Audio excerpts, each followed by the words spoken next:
வருஷமா நல்லா பேசிட்டு எப்படி விருப்பம் இல்லைன்னு சொல்ல முடியும்? விருப்பம் இல்லைன்னா என்ன பண்ண முடியும்? அப்போ 2-3 வருஷம் பேசினதெல்லாம் என்னவா? வீட்டுல அவளுக்கு வேற மாப்பிள்ள பாத்துருப்பாங்க, அதான் என்ன கழட்டி விடுறா. அப்படியெல்லாம் எதுவுமே இல்லனா. அவர் என் கூட வேலை பார்த்தாரு. நான் அவர்கிட்ட ஃப்ரெண்ட்லியா பேசுவேன். அத வச்சு அவரை பிடிக்கும்னு அவரா நினைச்சுக்கிட்டா நான் என்ன பண்ண முடியும்? அவளுக்கு நான் வசதியா இல்ல, அதான் பிரச்சனை. நான் என்னைக்காவது உங்ககிட்ட வந்து உன்னை விரும்புறேன்னு சொல்லிருக்கேனா? சொல்லுங்க. சொல்லிருக்காங்களாடா?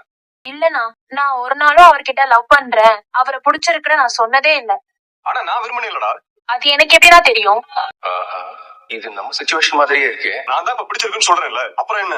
நீ சொன்னா இதெல்லாம் சரி வராது, நான் உடனே சொல்லிட்டேன்ல. ஏன் சரியா வராது? ஏன்னா எனக்கு வசதி இல்ல, அதானே காரணம். இப்ப வசதியான பொண்ணுடா, நல்ல காலேஜ்ல படிச்சுட்டு கேம்பஸ்ல செலக்ட் ஆகி வேலைக்கு வந்தா. நான் கஷ்டப்பட்டு தட்டு தடுமாறி என் வாழ்க்கையை கூட இருந்து பார்த்த மாதிரியே சொல்றியடா. அதெல்லாம் எதுவும் இல்ல. நான் இவர்கிட்ட இத்தனை நாளா பேசுறேன், எனக்கு அவர் மேல அப்படி ஒரு எந்த எண்ணமும் வந்தது இல்ல. அது மட்டும் இல்லாம எங்க வீட்ல இன்னும் கல்யாணம் எல்லாம் பிக்ஸ் பண்ணல, மாப்பிள்ள பாத்துட்டு தான் இருக்காங்க. ஆனா எனக்கு இவர் மேல அந்த மாதிரி ஒப்பீனியன் வந்ததே இல்ல. இவரோட டேஸ்ட் வேற, என்னோட டேஸ்ட் வேற. எங்களுக்குள்ள காமனா எதுவுமே இல்ல. எங்கேயுமே நான் இவர்கிட்ட இம்ப்ரெஸ் ஆகவே இல்ல. ஒரு ஃப்ரெண்டா எனக்கு இவர் ஓகே, ஆனா கல்யாணம் பண்ணிக்கிற அளவுக்குலாம் நான் யோசிக்கவே இல்ல. எனக்கும் என் வாழ்க்கைய பத்தி ஒரு ட்ரீம் இருக்கும்ல, என்ன மாதிரி ஒரு ஆளை நான் கல்யாணம் பண்ணணும், அவர் கேரக்டர் எப்படி இருக்கணும்னு நானும் சிலதெல்லாம் யோசிச்சு வச்சிருப்பேன்ல. அது எதுலயுமே சதீஷ் வரலையாமா? இல்லனா, எனக்கு பொய் சொன்னா பிடிக்கவே பிடிக்காது. நீங்க வாயை தொடர்ந்தாலே பொய் தான் சொல்வீங்க.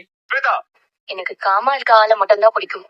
நீங்க அப்படிலாம் இல்லவே இல்லையே. நான் ஒண்ணு சொன்னா நீங்களா ஒண்ணு புரிஞ்சுக்கிட்டு ஏதேதோ பண்ணுவீங்க. அதெல்லாம் எனக்கு டென்ஷன் தான் ஆகும். நீங்க ஃப்ரெண்டா எனக்கு ஓகே, அதுக்கு மேல எல்லாம் எனக்கு எதுவும் தோணல. அப்புறம் எப்படி நான் லவ் பண்ண? பாத்தியாடா, பாத்தியா, நான் லவ் பண்றேன்னு சொன்னதுல இருந்து இப்படிதான் பேசிட்டு இருக்கா. எனக்கு என்னடா குறைச்சல்? நான் நல்லா தானே இருக்கேன். இவ போய் சொல்றா மச்சான், இது காரணமே இல்ல. கொஞ்சம் பொறுமையாடுற சிஸ்டர். நீங்க சொல்லுங்க, இவ பண்றது சரியா? நீங்களும் ஒரு பொண்ணு தானே, சொல்லுங்க சிஸ்டர். நான் அவளை நல்லா பாத்துப்பேன், அவளை சின்சியரா லவ் பண்றேன்.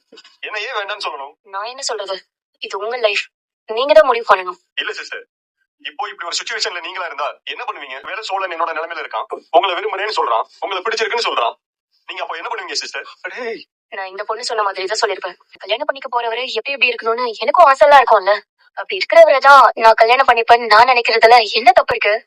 இவங்க உங்ககிட்ட ஃப்ரெண்ட்லியா பேசுறாங்க, அதுக்காக இவங்க உங்களை கல்யாணம் பண்ணிக்கணும்னு நினைக்கிறதெல்லாம் அர்த்தமே இல்லையே. நீங்க ஏன் உங்களை ஃபோர்ஸ் பண்றீங்க? சாரி, நீங்க என்ன கேட்டதாலதான் சொல்றேன். இப்ப சோழனே என்கிட்ட வந்து ஃபோர்ஸ் பண்ணா எனக்கு பிடிக்காதுதான். எனக்கு பிடிச்சா நானே சொல்ல போறேன். பேசுறதுக்கு கம்ஃபர்டபுளா இருக்குங்கிறதுக்கெல்லாம் ஒருத்தரை கல்யாணம் பண்ணிக்க முடியுமா? நீங்க என்ன கொஞ்சம் ஃப்ரீயா விடுங்க. பிடிச்சிருக்குதுன்னு சொன்னீங்கல்ல, அதோட விட்டுருங்க. இன்னைக்காவது அப்படி அவங்களுக்கு தோணுச்சுன்னா அவங்களே வந்து சொல்ல போறாங்க. அப்படி அவங்க சொல்லவே இல்லைனாலும் விட்டுருங்க பிளீஸ். ஃபோர்ஸ் மட்டும் பண்ணாதீங்க. கல்யாணம்ங்கிறது கம்பல்ஷன்ல வரக்கூடாதுங்க. நீங்களா ஒரு நாள் உங்ககிட்ட வந்து பிடிச்சிருக்குன்னு சொன்னா அப்ப ப்ரொசீட் பண்ணுங்க. இப்ப இதெல்லாம் விட்டுலாமே.